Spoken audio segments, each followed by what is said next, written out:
नमस्कार दोस्तों।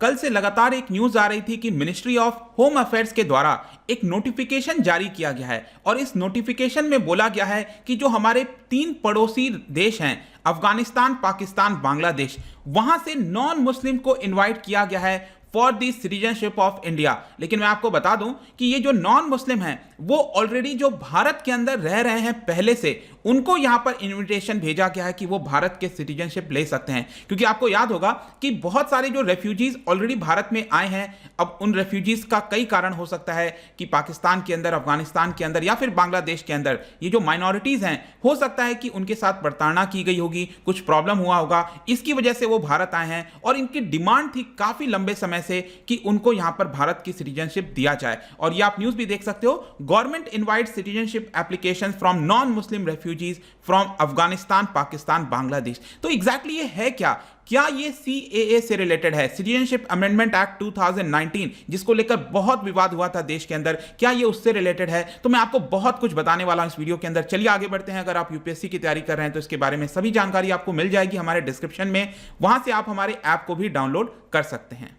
अब एग्जैक्टली हुआ क्या है, सबसे पहले हम ये देख लेते हैं दोस्तों। फ्राइडे को मिनिस्ट्री ऑफ होम अफेयर्स ने एक नोटिफिकेशन जारी किया और जो नॉन मुस्लिम्स हैं, जैसे कि हिंदूज, सिख, जैन्स, बुद्धिस्ट, इन सभी लोगों को एक तरह से इनविटेशन भेजा जा रहा है। इनविटेशन मतलब उनको बोला गया है नोटिफिकेशन के द्वारा कि अगर वो चाहें तो भारत की सिटीजनशिप ले सकते हैं। और ये सिर्फ 3 देशों के लिए है, ध्यान रखिएगा। आपके एग्जाम में अगर बाकी देश आते हैं तो वो गलत हो जाएगा। अफगानिस्तान, बांग्लादेश और पाकिस्तान।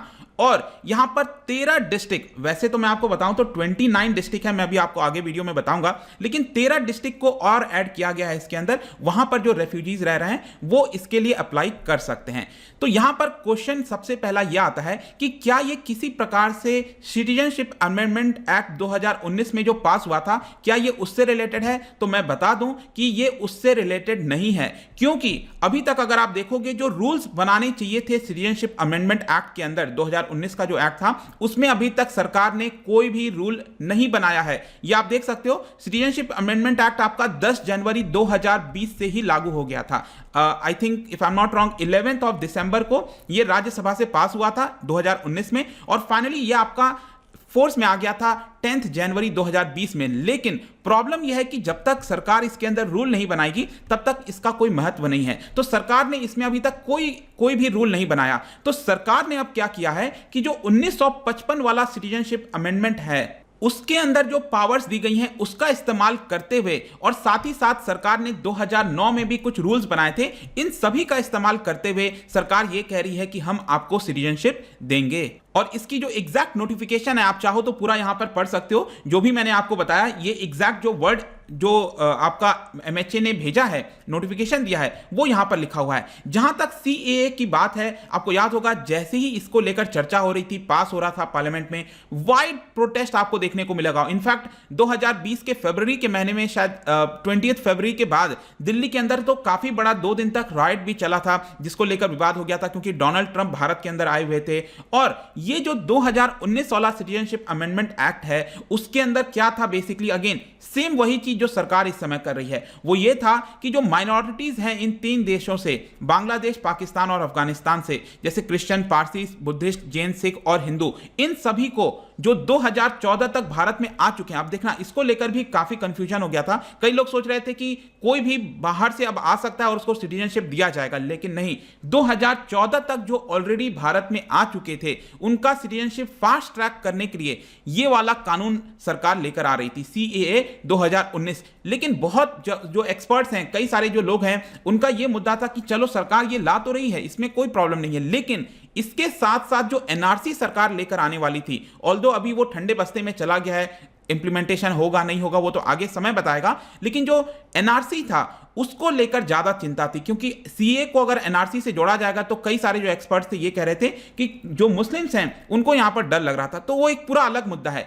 लेकिन यहां पर बेसिकली मैं आपका ये क्लियर करना चाहता था कि ये वाला जो नोटिफिकेशन जारी किया गया है ये सीएए के तहत नहीं किया गया है, ये सिटीजनशिप अमेंडमेंट जो सिटीजनशिप एक्ट है ओरिजिनल वाला 1955 उसके अकॉर्डिंग लाया गया है। अब क्वेश्चन ये आता है कि कौन कौन लोग एलिजिबल है, कहां पे रहते हैं। तो बेसिकली 13 डिस्ट्रिक्ट यहां पर आपको देखने को मिलेंगे। गुजरात के अंदर जो मोरबी है, राजकोट, पाटन, वडोदरा, छत्तीसगढ़ में आप ये देख सकते हो दुर्ग हो गया, इसके अलावा राजस्थान के अंदर कुछ डिस्ट्रिक्ट आपको देखने को मिलेंगे, बाड़मेर, पाली, और हरियाणा के अंदर जो फरीदाबाद है, और पंजाब में जो जालंधर है, ये 13 डिस्ट्रिक्ट, और इसके अलावा जो 16 और डिस्ट्रिक्ट ऑलरेडी सरकार ने दिया हुआ है वो 7 राज्यों में ऑलरेडी अवेलेबल है। उन दोनों को अगर आप कंबाइन कर दो तो टोटल 9 राज्यों के अंदर जो 29 डिस्ट्रिक्ट्स में ये लोग रह रहे हैं एज अ रेफ्यूजी के तौर पर, उन्हीं के लिए ये एलिजिबल है, वो लोग यहां पर अप्लाई कर सकते हैं।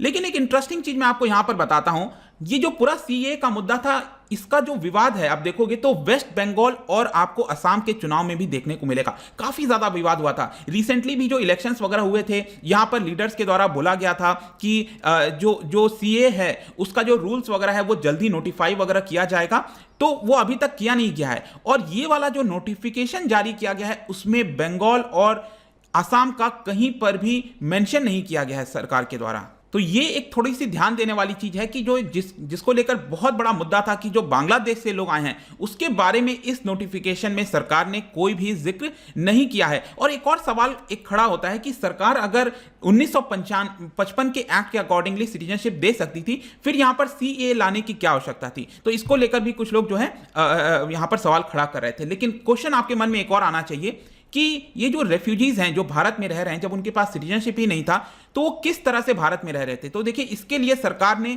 लॉन्ग टर्म वीजास जो हैं इनको दिया हुआ था ताकि वो लंबे समय तक रुक सकें, लेकिन फाइनली यहां पर उनको जो है सिटीजनशिप दे दिया जाएगा। लेकिन क्वेश्चन ये है कि वो सिटीजनशिप कैसे मिलेगा? तो देखिए, यहां पर उनको ऑनलाइन अप्लाई करना है, ऐसा नोटिफिकेशन में बोला गया है कि जो एप्लीकेंट होंगे उनको ऑनलाइन अप्लाई करना पड़ेगा, और जो उस डिस्ट्रिक्ट के अंदर कलेक्टर हैं उसकी जिम्मेदारी होगी कि यहां पर वो वेरीफाई करे, और जो उस राज्य का होम सेक्रेटरी होता है वो भी उसको वेरीफाई करेगा हरियाणा और पंजाब के अंदर, और फिर उसकी जानकारी जो है वो ऑनलाइन पोर्टल के माध्यम से केंद्र सरकार को दी जाएगी। लेकिन क्वेश्चन आपका यह आएगा कि ये सिर्फ हरियाणा पंजाब के लिए है, बाकी राज्यों के लिए क्या होगा? देखिए, बाकी राज्यों के लिए छत्तीसगढ़, मध्य प्रदेश, गुजरात, राजस्थान, दिल्ली, इन सब के लिए सरकार ने 2018 में ऑलरेडी पावर दिया हुआ है। मतलब कि जो कलेक्टर है और जो होम सेक्रेटरी हैं उनको ऑलरेडी पावर मिल चुकी है 2018 में इन राज्यों में, और 2016 में महाराष्ट्र को भी मिल गई थी। अब यहां पर पंजाब और हरियाणा को भी ये पावर दे दी गई है। तो यहां पर क्या होगा कि जो होम सेक्रेटरी वगैरह ये सब वेरीफाई करेंगे इस चीज को,